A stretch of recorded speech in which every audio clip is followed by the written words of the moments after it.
Salut à toi, bienvenue sur ce nouvel épisode du podcast Nourris ta santé. Aujourd'hui, on va parler des besoins spécifiques pour les athlètes femmes et aussi pour les sportifs, donc c'est-à-dire pas forcément les athlètes de haut niveau, mais aussi les femmes qui font du sport de manière très régulière, c'est-à-dire plusieurs fois par semaine, qui se donnent à fond dans leur entraînement, etc. Puisqu'effectivement, on parle souvent des hommes pour le sport et plus précisément quand on parle des sportifs en nutrition, eh bien on parle des hommes pour la simple et bonne raison que la grande majorité des études sont faites sur les hommes et il y a peu d'études pour le moment disponibles malheureusement sur les femmes, c'est-à-dire qu'on considère qu'il y a 3 à 4 des études au total dans la littérature scientifique qui sont seulement faites sur des femmes et il y a seulement 20 et quelques pourcents de femmes dans l'effectif total des sujets des études, dans les études mixtes. Donc on manque vraiment en fait d'études sur les femmes tout simplement et c'est pour ça que souvent les recommandations globales sur les sportifs pour la nutrition, ça concerne surtout les hommes, mais il faut aussi comprendre que pour les femmes, eh bien, ça marche différemment. Et s'il y a d'ailleurs si peu d'études sur les femmes, c'est malheureusement lié au cycle menstruel parce que c'est quelque chose qu'il faut évidemment prendre en compte dans les analyses, le fait qu'il y ait des variations d'hormones, etc., ce qui peut impacter plein de facteurs.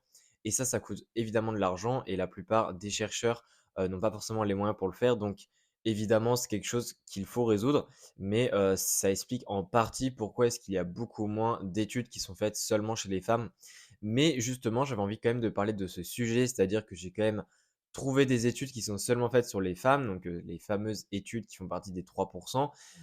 Et justement, j'en ai tiré pas mal de conclusions par rapport aux femmes athlètes et aux besoins spécifiques parce que ça diffère sur certains points par rapport aux hommes. Il n'y a pas les mêmes habitudes, il n'y a pas les mêmes besoins et c'est pour ça qu'il est important de comprendre qu'est-ce qu'au final vous avez besoin, donc c'est-à-dire vous les femmes. Et d'ailleurs, si tu es un homme, tu peux aussi écouter l'épisode et le partager à tes amies sportives ou même à ta compagne ou je ne sais quoi. Et justement, pour commencer cet épisode, concrètement, quel est le plus gros problème chez les femmes? Alors, il faut savoir que je vais lister plusieurs éléments, mais évidemment, il y a une certaine hiérarchie. Mais globalement, le plus gros problème chez les femmes sportives, donc ce qui manque le plus, c'est l'énergie. C'est vraiment la base, mais c'est pourtant ce qui manque chez la plupart. C'est-à-dire qu'on estime que environ 50 des athlètes féminines manquent d'énergie, c'est-à-dire manquent d'apport énergétique et manquent d'énergie disponible. C'est-à-dire qu'on appelle ça l'EA, donc Energy Availability en anglais. Et ça, c'est un facteur qui se calcule par rapport aux besoins, par rapport à la dépense énergétique qu'il y a de fait pendant l'effort et par rapport aussi à la masse grasse. Et en fait, ce calcul-là donne, on va dire, une énergie disponible, c'est-à-dire l'énergie qu'il reste après l'effort pour justement le développement, le maintien de la santé, etc. Et chez environ la moitié des athlètes femmes, donc des sportives aussi, eh bien, on remarque qu'il y a un manque d'énergie justement disponible et plus précisément en valeur, on remarque qu'il y a une donnée qui est inférieure à 30 kilocalories par kilo pour les femmes. Donc, c'est-à-dire que si tu fais, imaginons, eh bien 50 kilos, eh bien, il faudrait que tu manges au moins 1500 calories par jour. Donc, il faudrait que tu aies pardon, au moins 1500 calories par jour en dehors de l'effort, etc., en tant qu'énergie disponible pour justement bien fonctionner. Et justement, chez la moitié des femmes, eh bien, ce n'est pas atteint. Et donc, en dessous de 30 kilocales par kilo, eh bien, on considère que c'est considéré comme pauvre. Et ça concerne presque, on estime, 50 des athlètes féminines. Et pour que ce soit, on va dire, considéré comme optimal pour être en bonne santé, pour prendre du muscle, maintenir son muscle, etc., on veut se rapprocher des 45 kilocales par kilo. Donc, on voit quand même qu'il y a une certaine différence. Ce qui est important à comprendre, c'est que ce manque d'énergie-là est souvent provoqué par le fait qu'il y ait beaucoup de pensées limitantes par rapport aux calories, etc. Et notamment chez les femmes, on remarque que souvent il y a un apport qui est trop bas en glucides. C'est-à-dire que la plupart des femmes athlètes et aussi des femmes de manière générale ont tendance à penser que les glucides, c'est ce qu'il faut diminuer. Et justement, ce ne sont pas les lipides souvent qui sont sous-consommés, mais c'est plutôt les glucides. Et c'est ce manque de glucides qui peut justement creuser cet écart, ce qui mène à un manque d'énergie, donc dans ce cas-ci, un manque d'énergie disponible. Donc ici déjà, ce qui est important en tant qu'athlète femme, c'est de manger plus de calories dans ses repas et notamment de manger plus de glucides, puisque les glucides déjà, on en a besoin pour bien performer, donc c'est-à-dire que pour nos performances sportives, eh bien, les glucides peuvent seulement nous aider, hein, ils sont que bénéfiques. Et en plus de ça, eh bien, ça peut nous aider à pallier le manque d'énergie et donc déjà à améliorer nos performances aussi par rapport à ça. mais surtout à éviter des problèmes de santé puisque effectivement, il y a, un modèle dans la littérature scientifique qui a été développé, donc c'est le RED-S, on appelle ça, donc RED en majuscule tiret S. Et justement, le RED-S, en fait, c'est un syndrome qui comporte 3 facteurs différents, qui comporte le manque d'énergie disponible, donc ça on vient d'en parler, qui comporte des troubles du cycle menstruel et qui comporte aussi des troubles osseux. Et justement, ce qui est intéressant à comprendre, c'est que dans ce modèle-là, eh bien, on remarque que chaque facteur peut être indépendant, c'est-à-dire qu'il peut y avoir un facteur sans qu'il y ait les deux autres, mais on remarque quand même que il y a un facteur parmi les trois qui peut mener facilement aux deux autres, et c'est justement le manque d'énergie disponible. Pour la simple et bonne raison que manquer d'énergie chez la femme, eh bien, enfin chez l'homme, ça a aussi des effets négatifs, mais chez la femme, ça mène à des problèmes hormonaux, c'est-à-dire que ça diminue certaines hormones, et notamment la LH par exemple au niveau de l'hypothalamus, etc. Et la LH, mais aussi d'autres hormones, mènent justement au bien-être du cycle menstruel en produisant l'œstrogène, la progestérone, etc. Donc que ce soit la LH ou la FSH qui participent à ça. Et le fait qu'il y ait une diminution notamment de la LH, eh bien, ça va venir perturber le cycle menstruel. Et donc, un manque d'énergie disponible peut facilement mener à soit des règles qui sont très irrégulières ou alors carrément à une absence de règles, c'est-à-dire à une aménorrhée. Et justement, l'aménorrhée, eh bien, s'il y a une aménorrhée, ça veut dire qu'il y a un trouble au niveau notamment de l'œstrogène et plus précisément de l'œstradiol, qui est un sous-type d'œstrogène. Et le stradiol, dans ce cas-ci, est lui aussi un agent qui est ostéoprotecteur, c'est-à-dire qu'il a des bénéfices pour protéger les os face à la dégradation, et notamment puisque le stradiol est capable en fait d'inhiber l'activité des ostéoclastes. Et les ostéoclastes, ce sont des cellules dans les os qui, quand elles sont trop activées, vont justement dégrader la masse osseuse pour libérer du calcium dans le sang. Donc, ce qui est intéressant en fait à comprendre, c'est que c'est un petit peu une chaîne, mais si on a un déficit d'énergie disponible chez la femme, eh bien, ça peut mener dans un premier temps à des troubles du cycle menstruel qui, dans un second temps, vont mener à des troubles osseux. Et c'est pour ça que cette triade, donc ce modèle de triade qui a été développé par les chercheurs, eh bien, au final, si on a dès le début un problème au niveau de l'énergie disponible, ça peut très vite mener aux trois facteurs par la suite, c'est-à-dire que les trois, santé osseuse, santé du cycle menstruel et l'énergie disponible vont être impactées.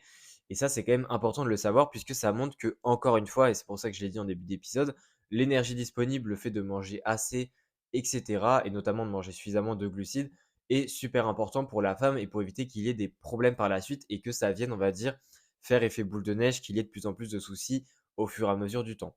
Alors, chez la femme, il n'y a pas que l'énergie à augmenter, il n'y a pas que le fait de manger plus de calories. Évidemment, manger plus de glucides, donc c'est-à-dire manger plus de féculents, manger plus de pain, manger plus de fruits, des choses comme ça, mais aussi manger plus de matières grasses et autres pour augmenter les calories, eh bien ça ne suffit pas puisque les femmes sont effectivement très sujettes à être en déficit en fer et possiblement à être en anémie. Parce qu'il faut aussi comprendre que le déficience en fer, c'est pas la même chose que l'anémie. L'anémie, c'est une baisse de l'hémoglobine dans le sang, etc. Donc la baisse du taux d'hémoglobine. Alors qu'une déficience en fer, c'est vraiment le fait de manquer de fer. Et donc, il est possible en fait de manquer de fer sans être en anémie, même si souvent une déficience en fer va mener à plus ou moins court terme, enfin, à plus ou moins long terme, pardon, à une anémie.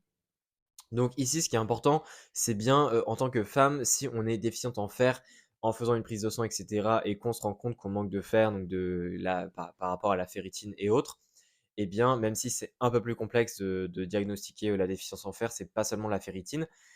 Et bien là, il est aussi important, bah, déjà d'essayer de manger plus dans un premier temps. C'est-à-dire que le premier traitement d'une déficience en fer ou d'une anémie, c'est déjà de manger plus de calories parce que manger plus de calories mènera forcément à plus d'apport en fer, donc ce qui peut dans tous les cas aider.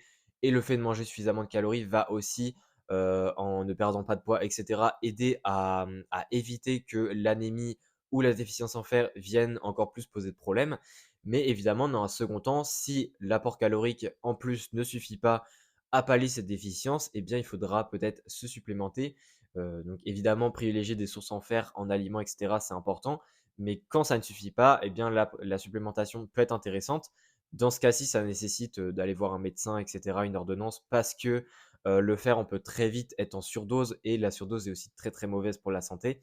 Donc voilà, après il y a des examens et cetera et généralement ce qui est donné en supplément et bien, c'est du sulfate de fer puisque ça a été montré comme étant assez efficace en termes de forme de fer pour la supplémentation. Donc il y a aussi le fer qui est aussi à prendre en compte. Donc là, on a déjà vu le fait de faire attention aux calories. Il y a également le fer. En termes de minéraux, pour continuer là-dessus, il y a aussi le calcium où il faut faire attention pour la simple et bonne raison qu'une athlète femme, selon le type d'entraînement, eh bien, il y a des apports qui sont, enfin, il y a des besoins qui sont entre 1000 et 1500 milligrammes par jour. Et généralement, et bien surtout si la femme est pas très lourde et donc elle n'a pas un super gros appétit, un super gros apport dans la journée, eh bien on peut très vite ne pas apporter assez de calcium, notamment si il y a des restrictions au niveau de l'alimentation et notamment liées aux produits laitiers pour ce qui est des athlètes qui sont véganes. Eh bien, encore une fois, ici, le calcium, il faut faire attention à bien manger des produits laitiers si c'est possible et aussi eh bien, il ne faut pas hésiter à avoir recours, encore une fois, aux supplémentations, donc le carbonate de calcium, le citrate de calcium, etc. etc. Voilà, il y a différentes sources possibles. D'ailleurs, j'ai déjà fait, il me semble, un épisode sur le calcium.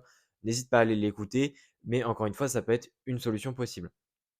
Au niveau des minéraux, il y a aussi la vitamine B12 et la vitamine B9. La vitamine B12, c'est notamment chez les athlètes qui sont végétariennes ou alors même véganes, où il faut faire très attention et où il ne faut pas hésiter à mettre en place la supplémentation.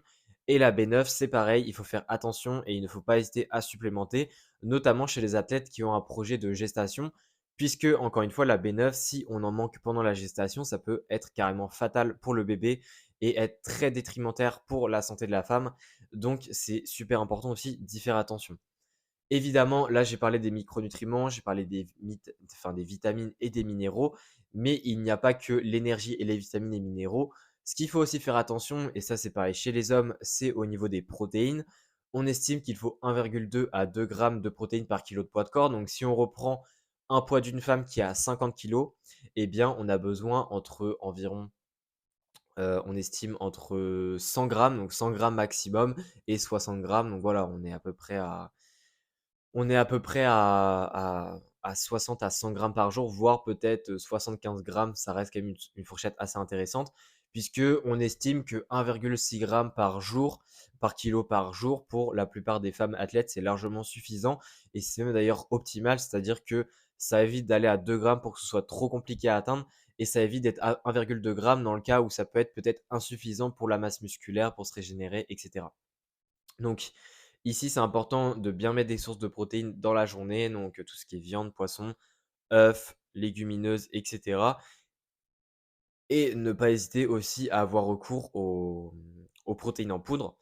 Heu, Encore une fois, les protéines en poudre, c'est intéressant pour les enfin, on en parle beaucoup chez les hommes et cetera, la whey et autres, mais chez les femmes, c'est exactement la même chose, c'est autant bénéfique et il ne faut pas hésiter à en prendre pour atteindre justement ces apports, enfin, ces besoins, pardon, en protéines.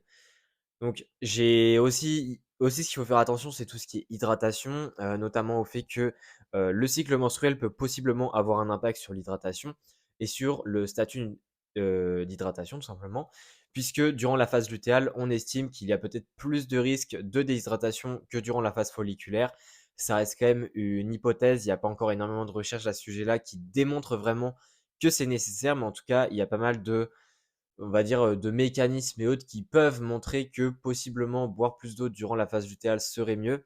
Mais voilà, il y a quand même pas mal de choses encore qu'on doit voir, c'est-à-dire qu'il manque des études. On n'en a pas encore suffisamment pour tout savoir sur la femme, pour tout savoir sur les besoins vraiment spécifiques de la femme. Mais déjà dans tout ce que je t'ai dit, donc c'est-à-dire l'énergie disponible dans un premier temps. Ensuite, ce que je dirais en deuxième temps, c'est de faire attention aux protéines et en troisième temps, c'est de faire attention aux micronutriments, donc notamment le fer, notamment le calcium et aussi la vitamine B12 et B9. Eh bien, il faut faire attention à tout ça. Mais voilà, encore une fois, il faut y aller dans l'ordre, c'est-à-dire que dans un premier temps, ce qui est super important, c'est l'énergie. Et une fois que l'énergie, c'est fait, tu sens que tu manges assez, etc.